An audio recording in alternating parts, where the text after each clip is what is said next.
Hello everyone, welcome back to Guide to Everything. In today's video, I'll show you on how you can print your phone on Epson L325.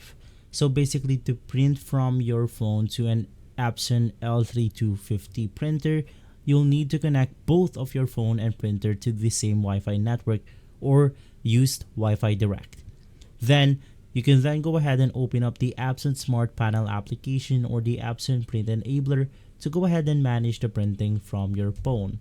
From there, you will be able to go ahead and send instruction to your printer right here by using the application.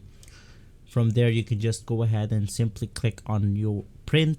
Just navigate through a document from your phone, click on print, and you should be good to go. It will then send this message to the Epson L3250, and from there you have successfully printed a document from your phone to your Epson printer. If this video has been helpful, leave a like, subscribe, and follow us for more videos like this. Thanks for watching.